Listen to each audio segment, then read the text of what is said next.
નમસ્કાર અમારા વાલા પેન્શનર મિત્રો, નિવૃત્ત કર્મચારી મિત્રો, ભાઈઓ તથા બહેનો, આપ સૌનું આપણી યુટ્યુબ ચેનલ પેન્શન ગુજરાતમાં હાર્દિક સ્વાગત છે। તો પેન્શનર મિત્રો, આજે તારીખ છે 30 જુલાઈ 2026 અને આજના આ વિડીયોમાં આપણે વાત કરવાના છીએ નિવૃત્તિ પામેલા પેન્શનરો માટે ખૂબ જ મહત્વપૂર્ણ એવા એક મોટા અપડેટ વિશે। તો છેલ્લા કેટલાક દિવસોથી 8મા પગાર પંચને લઈને સતત ચર્ચાઓ ચાલી રહી છે અને ખાસ કરીને ફિટમેન્ટ ફેક્ટર અંગે કર્મચારી સંગઠનો અને પેન્શનર સંગઠનોની માંગને લઈને હવે ચર્ચા વધુ તેજ બની ગઈ છે। તો આખરે શું છે આ નવી ચર્ચા? શું ખરેખર 3થી વધુ ફિટમેન્ટ ફેક્ટર મળી શકે? જો આવું થાય તો પેન્શનમાં કેટલી અસર પડી શકે? સરકારની સ્થિતિ શું છે અને આગળના દિવસોમાં કઈ મહત્વપૂર્ણ બેઠકો યોજાવાની છે?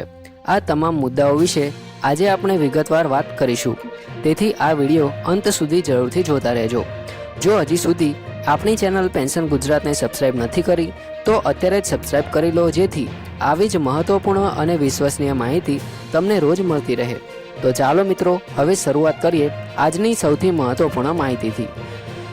તો સૌથી પહેલાં વાત કરીએ 8મા પગાર પંચની કામગીરી વિશે। તો માહિતી મુજબ 8મું પગાર પંચ હવે તેના ફાળવેલા સમયનો લગભગ અડધો સમય પૂર્ણ કરવા જઈ રહ્યો છે। નવેમ્બર 2025માં તેની રચના થયા બાદ કમિશનને દેશના વિવિધ રાજ્યોમાં કર્મચારી સંગઠનો, પેન્શનર સંગઠનો અને અન્ય હિસ્સેદારો સાથે અનેક પરામર્શ બેઠકો યોજી છે। દિલ્હી, પશ્ચિમ બંગાળ અને ઓડિશા સહિત અનેક સ્થળોએ ચર્ચાઓ થઈ ચૂકી છે અને હવે આગામી મહિનાઓમાં પણ મહત્વપૂર્ણ બેઠકો યોજાનાર છે। હવે સૌથી વધુ ચર્ચાનો વિષય છે ફિટમેન્ટ ફેક્ટર। ઘણા કર્મચારી સંગઠનો અને યુનિયનોનું માનવું છે કે આ વખતે ફિટમેન્ટ ફેક્ટર 3થી વધુ રાખવો જોઈએ, કારણ કે અગાઉના પગાર પંચોમાં જોવામાં આવે તો છઠ્ઠા પગાર પંચમાં ફિટમેન્ટ ફેક્ટર 1.86 રાખવામાં આવ્યો હતો, જ્યારે 7મા પગાર પંચમાં તે 2.57 નક્કી કરવામાં આવ્યો હતો। હવે 8મા પગાર પંચ દરમિયાન ઘણા સંગઠનો 3થી વધુ અથવા તેનાથી પણ ઊંચા ગુણાકારની માંગ કરી રહ્યા છે। હવે અહીં એક મહત્વની બાબત સમજવી જરૂરી છે કે ફિટમેન્ટ ફેક્ટરનો અર્થ શું થાય છે। તો મિત્રો, ફિટમેન્ટ ફેક્ટર એ એક એવો ગુણાંક છે જેના આધારે કર્મચારીઓના મૂળ પગાર અથવા અને પેન્શનમાં સુધારો કરવામાં આવે છે। એટલે કે જો આ ગુણાંક વધે તો તેની સીધી અસર બેઝિક પગાર પર પડે છે અને તેના કારણે પેન્શન તેમજ વિવિધ ભથ્થાઓમાં પણ વધારો થઈ શકે છે। એટલે જ પેન્શનરો માટે આ મુદ્દો ખૂબ જ મહત્વનો બની ગયો છે। અને મિત્રો, કારણ કે જો અંતિમ ભલામણમાં વધુ ફિટમેન્ટ ફેક્ટર સ્વીકારવામાં આવે તો નિવૃત્ત કર્મચારીઓની પેન્શનમાં પણ નોંધપાત્ર વધારો જોવા મળી શકે છે। પરંતુ મિત્રો, બીજી બાજુ સરકાર માટે પણ આ એક મોટો નાણાકીય મુદ્દો છે, કારણ કે ફિટમેન્ટ ફેક્ટર જેટલો વધારે રહેશે એટલો જ સરકારનો પગાર અને પેન્શનનો કુલ ખર્ચ પણ વધી જશે। લાખો કર્મચારીઓ અને કરોડો રૂપિયાના પેન્શન બિલ પર તેની સીધી અસર પડશે। તેથી સરકાર માટે માત્ર કર્મચારીઓની માંગ જ નહીં, પરંતુ દેશની નાણાકીય સ્થિતિ પણ ધ્યાનમાં રાખવી જરૂરી બને છે। હવે વાત કરીએ આગળની બેઠકો વિશે।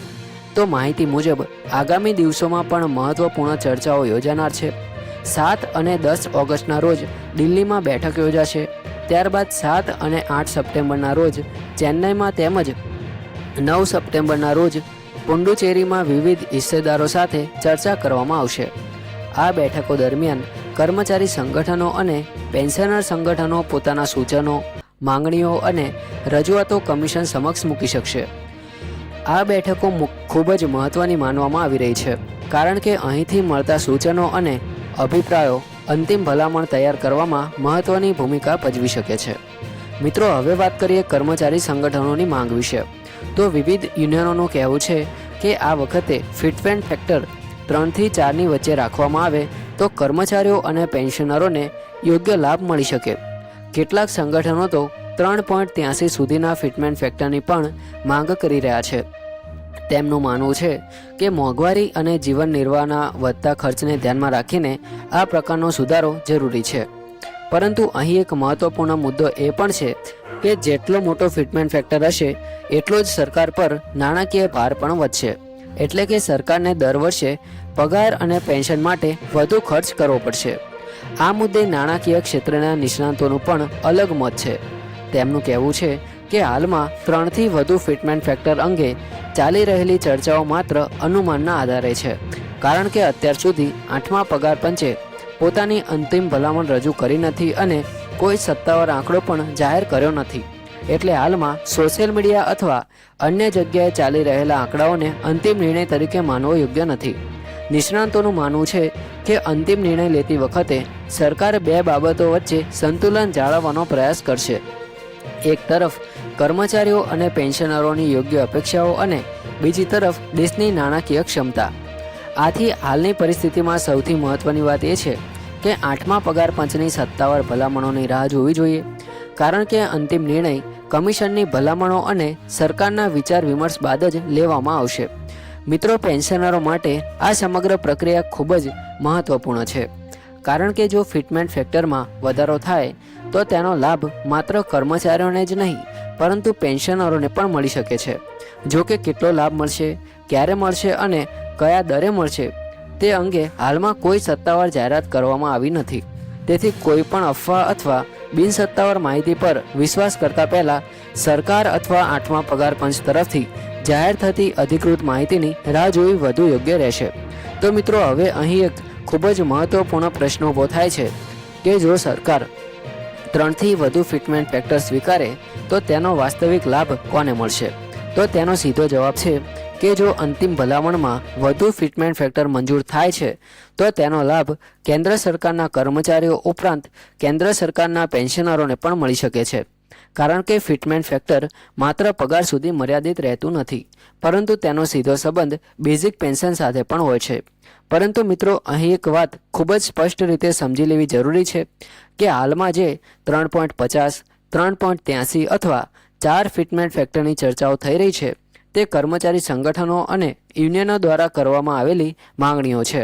અત્યાર સુધી 8મા પગાર પંચ દ્વારા આવા કોઈપણ આંકડાને સત્તાવાર રીતે મંજૂરી આપવામાં આવી નથી અને કેન્દ્ર સરકાર તરફથી પણ કોઈ અંતિમ નિર્ણય જાહેર કરવામાં આવ્યો નથી.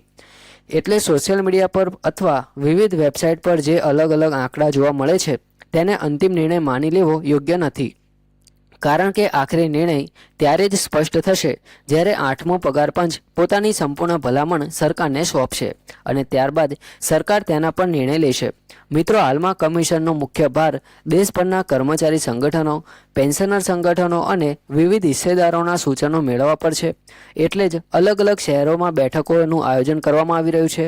દરેક બેઠકમાં વિવિધ સંગઠનો પોતાની માંગણીઓ રજૂ કરી રહ્યા છે, જેથી કમિશન દરેક પક્ષની વાત સાંભળી શકે. આ પ્રક્રિયાનો હેતુ માત્ર પગાર વધારવાનો નથી, પરંતુ એવો નિર્ણય તૈયાર કરવાનો છે જે લાંબા ગાળે કર્મચારીઓ અને પેન્શનરો માટે પણ યોગ્ય હોય અને સરકારની નાણાકીય વ્યવસ્થા માટે પણ સંતુલિત રહે.